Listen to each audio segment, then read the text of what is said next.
Hi, Jamie Davis here, back for day 2 at NACCHO Annual 2013, and we've got some more great discussions for you, including, coming right up, a look at how we use data to impact our population's health, coming up here at NACCHO Annual.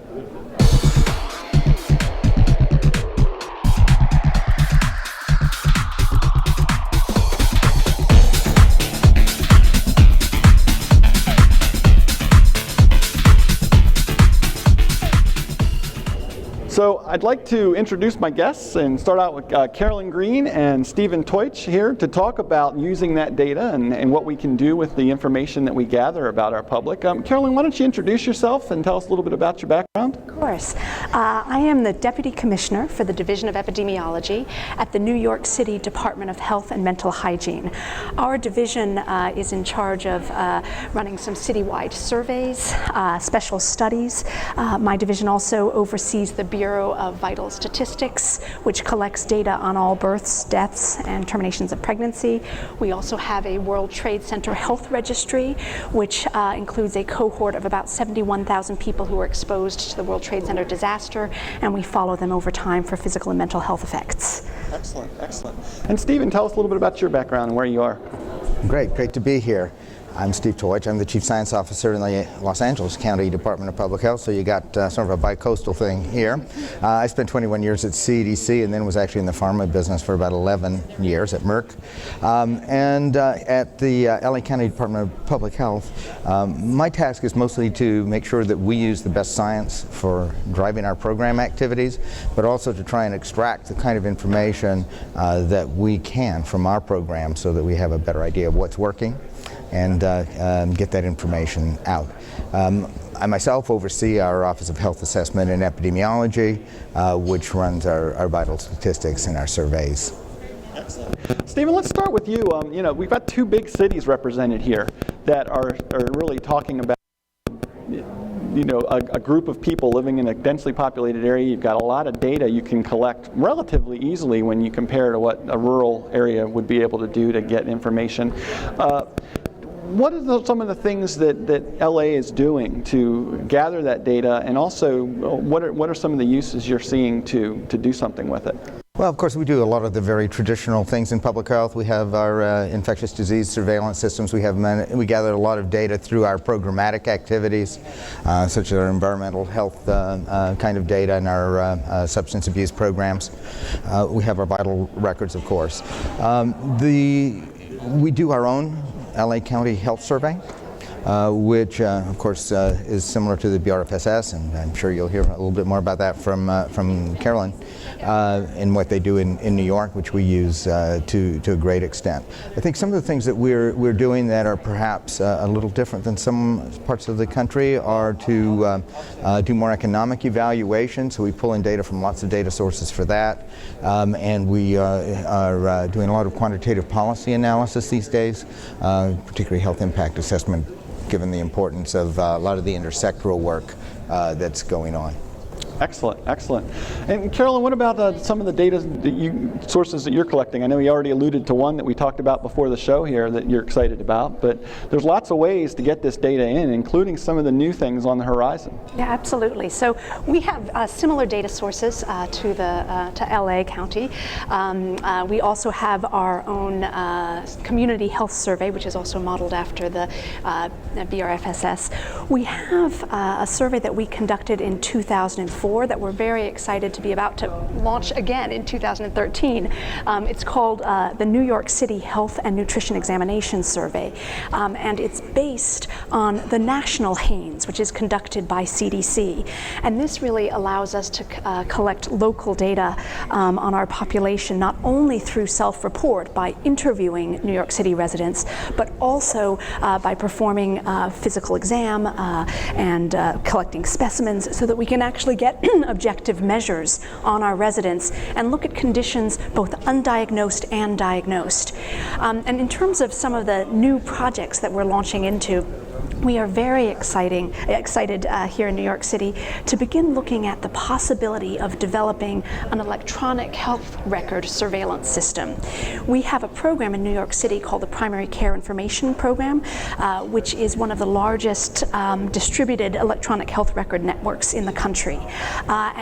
This project has been expanding over several years, and now we're trying to consider how can we draw data from this electronic health record network that isn't only going to be used for patient care or improving clinical quality, but also for population health surveillance. And what we plan to do is actually to use our upcoming New York City Health and Nutrition Examination Survey as a gold standard population health survey tool that will allow us to validate data that we draw from our new electronic health record surveillance system that we are currently developing. So that's what's on the horizon for us. There are many challenges involved because I can imagine realities of an electronic health record surveillance system. There are, of course, limitations, both technical, governance issues, interoperability issues. So it's the devil is in the details. Oh, I'm sure. We're facing many of those devils ourselves because there are some obviously electronic health record information exchange systems being developed in LA. How we develop the infrastructure and resources to be able to tap into them, deal with all of the challenges and confidentiality issues and so forth. It's all rather developmental, and I think one of the challenges we face, of course, is that while there's been a lot of resource being devoted to developing those systems in the clinical care system, there's been virtually nothing devoted to that within, at least in our level, within the public health system, except probably for electronic lab reporting.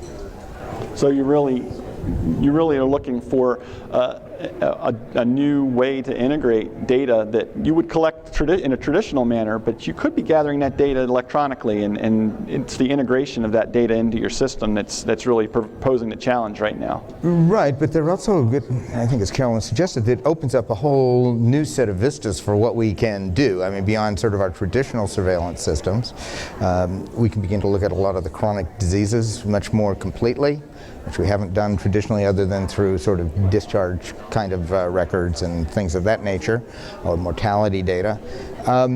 As we want to get into the quality improvement business, and that is a rather fluid thing as to what areas we would actually become involved in, because we don't run a clinical care system. But those are roles that we could begin to fill as a sort of neutral party to the extent that we have the data and then the skills to use it.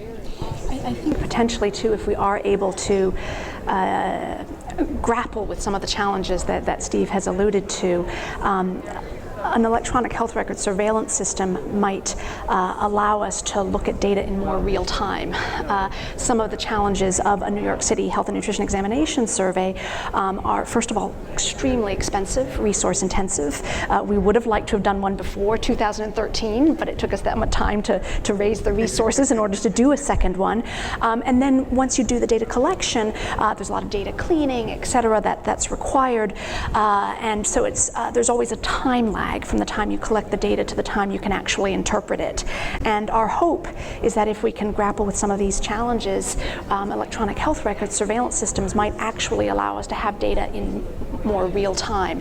But I guess one thing I would emphasize is that, and I'd be curious if you agree, Steve, I don't think any electronic health record surveillance system will ever replace the need for all of our traditional surveillance systems. I think there's some data that you will never truly get from an electronic health record surveillance system, some of the things we ask on our telephone surveys. It's difficult to imagine doctors having the time to really explore questions about physical activity, eating habits in full, sexual behavior, etc. So I think there are some data we will always need to rely on other data sources to collect, but the possibilities of the electronic health record surveillance system, particularly with respect to chronic disease, are immense. But wouldn't you be able to, and I'm sorry to interrupt you, Steve, but wouldn't you be able to, if you could show that some physicians were collecting that data better than others, that perhaps they would have a positive impact on their patients because they do so, and perhaps showing that can encourage others to be more proactive. I mean, we'd like to think, I know as a nurse, I'd like to think everybody is out there talking about the whole patient and all the activities and aspects of their daily lives and their health. But we know that primary care doesn't often do that. I think your point is very well taken, and certainly clinical decision-making electronic health record surveillance systems are particularly good if they also provide feedback to providers. And Primary Care Information Project does just that. So it will provide feedback to the practice saying, this is how you're doing in terms of X, Y, and Z, and compared to other practices in the system. But I think we have to recognize, and I'm sure as a nurse you do, that any visit is time limited. So there's a lot of aspects of health that we just can't expect any provider to fit into a 15-minute visit, and those are the aspects that I'm talking about. Absolutely. Well, and beyond that, the physician, of course, looks at the individual and what they can do to manage that patient as well as they can. Many of the things that we need to understand in public health go well beyond that individual encounter in the clinical management. And while physicians will acknowledge they're important, they wouldn't necessarily see it within their purview to actually be managing, gee, you need to stay in school, you need to do lots of other things, and in fact they have very little control over it.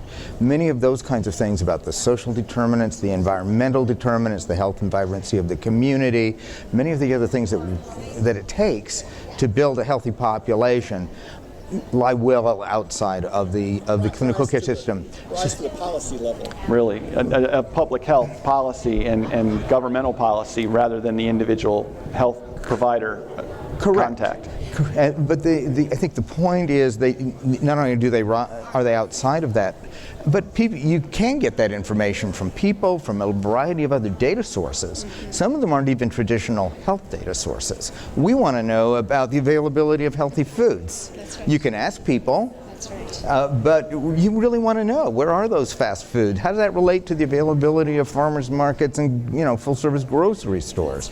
And that's just one narrow kind of thing. So we need to tap into a whole variety of databases, many of which we are not primarily responsible for, but which provide valuable information for our public health activities. We can integrate with our businesses and our other organizations inside of our cities and our counties to say, can you access somebody like faith-based organizations that are monitoring their communities, parish nurses and such as that are collecting blood pressure data on a cohort of people on a regular basis every Sunday. Absolutely. No, I'm sure it's true in LA County, but certainly the New York City Health Department has developed very strong relationships even with the other governmental organizations within the city because, as Steve is implying, data from parks is important, data from transportation is important, data from education. And so we often have these combined data sources which really help us understand the health of the city. One example we have, and I believe you may have this in LA, though I'm not sure, FitnessGram. Do you have the FitnessGram? Very exciting example of what Steve is talking about. Now in LA, I guess also, and in New York City, our public school physical education teachers actually weigh and measure the height of children every year. So we have longitudinal data and do fitness tests once they're in 4th grade and above. So we have fitness, body mass index data, and then we can link it to academic performance, and all of this is about the health of the child. And traditionally, again, outside of what we traditionally think about health data.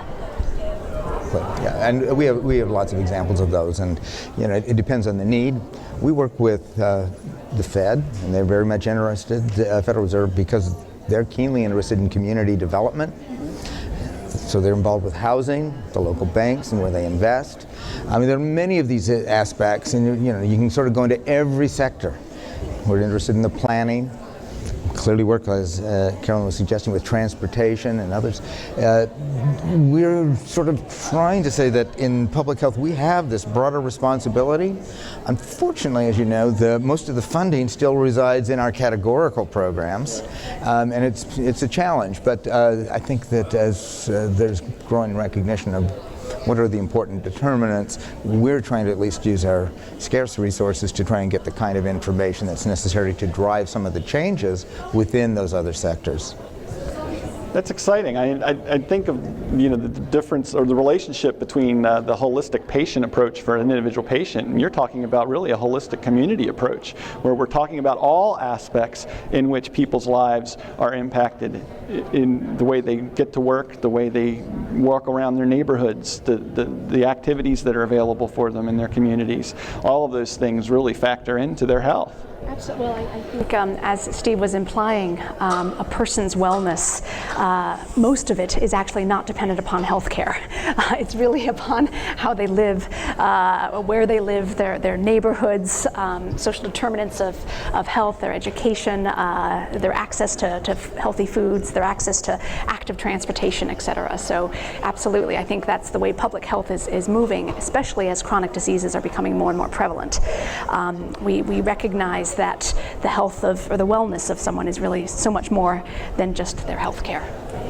So we've begun, well, we talk about this here within public health, and people do understand, this is a concept that we need to get understood much more broadly, and particularly by decision makers in other fields and government leaders, local stakeholders. We've begun a series of reports, I'll show you one here, a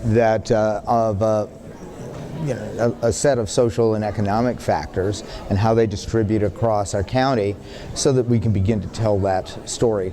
And we combine those with vignettes, of course, because those resonate so much better with people rather than our cold, hard facts, that so that we can tell the story and people understand why these things really matter.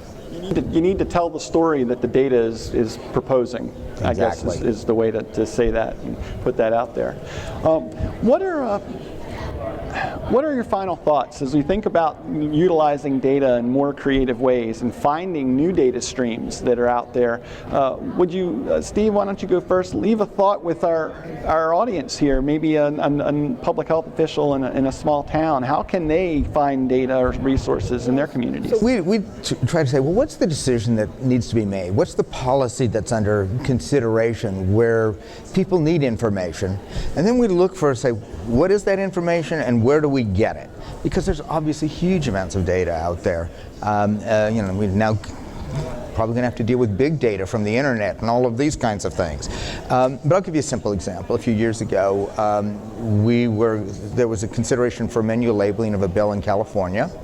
And there was significant resistance, particularly from the Restaurant Association. So although it passed our legislature, it was vetoed by the governor. Our local board of supervisors says, well, if you guys don't pass that, we're going to pass a local ordinance. And it was based on some data we had presented to them, which was a health impact assessment of what the impact of a menu labeling bill would be on the weight of people in Los Angeles County. And it's actually pretty big. So we had to pull in data from a variety of sources, talk about what the estimated impacts would be, and come up with an analysis that could help them drive that decision. What happened, of course, was the Restaurant Association says, last thing we need are different rules in every county in the state. Why don't you reduce the number of restaurants that you have to have before you're required to do this from 20 to 15? We'll do it, and so it passed, and the state legislation was signed, which was a good thing. And as you know, that then was preempted by the Affordable Care Act, which made it nationwide. Now, I won't go so far as to say our little health impact assessment in LA County drove national policy, but it was one of those. It was another one of the bricks in the wall that helped make the case that you can actually help drive decisions by providing decision makers with data that they can understand, that's pulled together, it's the best available information, and you pull together the information that's out there. And you often have to go to non-traditional sources. Carolyn? I think that's I think that's very well said. Steve has talked a little bit about some funding challenges we have. One thing I will say, put on the table, and I think Steve would agree with me, is that data are very exciting. They should be driving decision making, but oftentimes the collection of data is not always considered fundable. And so I think that the more and more we can consider using data, analyzing data, interpreting data in projects from the outset, and considering how the data might inform our public health work, the better we'll be. Now, that said, as Steve said, there really are so many different data sources out there that you may not consider traditionally. So I think what's most critical is to first think about what are the main questions we have, not be limited by what you think the data are.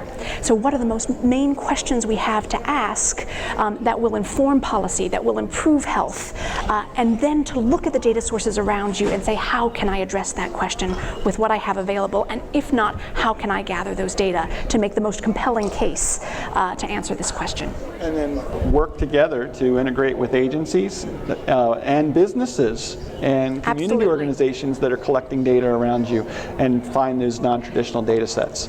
Absolutely. I mean, I think the more we see public health as not limited to what's done inside the walls of the health department, but rather the health of communities, the health of neighborhoods, the health of society, the more important it is to collaborate with all of these various stakeholders, other governmental agencies, private organizations, et cetera. Excellent. Well, I want to thank both of you for being here on the show, sitting down with me and sharing some of this knowledge so we can get some more information out there, and maybe we can get back together and talk a little bit more about data in a future event. That would be wonderful. Thank you. And I'd like to thank all of you for checking out this segment from NACCHO Annual 2013 in Dallas. I'm Jamie Davis. We'll be back with more segments. You can follow up on these segments over at the NACCHO.org site. That's it. Remember to stay safe and stay tuned here for more from NACCHO Annual.